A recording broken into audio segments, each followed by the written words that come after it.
High guys, welcome back. ഇന്ന് നമ്മൾ സംസാരിക്കുന്ന മലമ്പുഴയെക്കുറിച്ചാണ്. മലമ്പുഴയിൽ വളരെ ചിലവ് കുറഞ്ഞ രീതിയിൽ എങ്ങനെ പോകാമെന്നും കണ്ടിരിക്കേണ്ട പ്രധാനപ്പെട്ട സ്ഥലങ്ങൾ ഏതൊക്കെയാണെന്നാണ് നമ്മളിന്ന് സംസാരിക്കുന്നത്.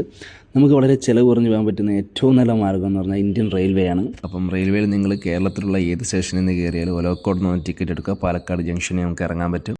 റെയിൽവേ സ്റ്റേഷൻ്റെ മുമ്പിൽ നിന്ന് നിങ്ങൾക്ക് ഓട്ടോ, ടാക്സി എന്നിവ കിട്ടും. അല്ലെങ്കിൽ തന്നെ 200 മീറ്റർ നടന്നു കഴിഞ്ഞാൽ ഒരു ബസ് സ്റ്റോപ്പ് ഉണ്ട്. ബസ് സ്റ്റോപ്പിൽ നിന്ന് കഴിഞ്ഞാൽ മലമ്പുഴയ്ക്ക് വന്ന ബസ് വരും. പക്ഷേ മലമ്പുഴയ്ക്ക് വരുന്ന ബസ് എപ്പോഴും ഉണ്ടാവണമെന്നില്ല. അതുകൊണ്ട് നിങ്ങൾ അവിടുന്ന് സ്റ്റേഡിയം ബസ് സ്റ്റാൻഡിലോ അല്ലെങ്കിൽ ടൗൺ സ്റ്റാൻഡിലോ ഇറങ്ങിക്കഴിഞ്ഞാൽ അവിടുന്ന് മലമ്പുഴയ്ക്കുള്ള ബസ് എപ്പോഴും കിട്ടുന്നതാണ്. അപ്പം അങ്ങനെ ആ ബസ്സിൽ കയറിയിട്ട് മലമ്പുഴ ഫാൻറ്റസി പാർക്കിൻ്റെ അടുത്ത് ഇറങ്ങിയിട്ട് ഫാൻറ്റസി പാർക്ക് കാണാനോ അല്ലെങ്കിൽ അവിടെ നിന്ന് നിങ്ങൾക്ക് മലമ്പുഴ ഡാമിൻ്റെ അടുത്ത് വേണമെങ്കിൽ അവിടുത്തെ സ്റ്റോപ്പിൽ ഇറങ്ങാവുന്നതാണ്.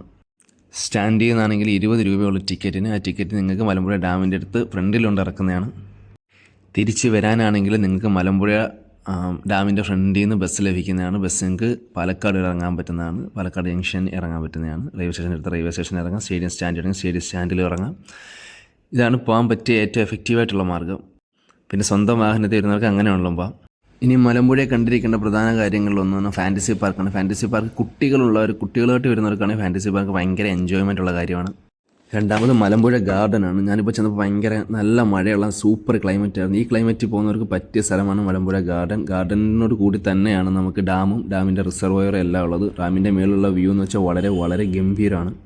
പിന്നെ ഇവിടെ റോപ്പ് വേ ഉണ്ട്. റോപ്പ് വേ എന്ന് വെച്ചാൽ നിലവിൽ യൂസബിൾ അല്ല, അറ്റകുറ്റപ്പണി നടന്നുകൊണ്ടിരിക്കുന്നത്. പിന്നെ തൊട്ടടുത്ത് തന്നെ സ്നേക്ക് പാർക്കുണ്ട്, സ്നേക്ക് റിഹാബിലേഷൻ സെൻറ്റർ. അപ്പോൾ അവിടെ ചെന്ന് കഴിഞ്ഞാൽ പാമ്പുകളെല്ലാം കാണാം.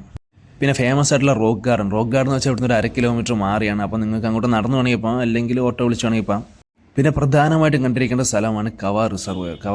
എന്ന് വെച്ചാൽ ഒരു രക്ഷയില്ല. കവാ ഐസ്ലൻഡ് കിടിലമാണ്. കവാ ഐസ്ലൻഡ് മലമ്പുഴ ഡാമിൻ്റെ അടുത്ത് 5 കിലോമീറ്റർ മാറിയാണ്. അപ്പോൾ നിങ്ങൾക്ക് പോകണമെങ്കിൽ ആനക്കല്ലിൽ പോകുന്ന ബസ് അത് വല്ലപ്പോഴും വരും.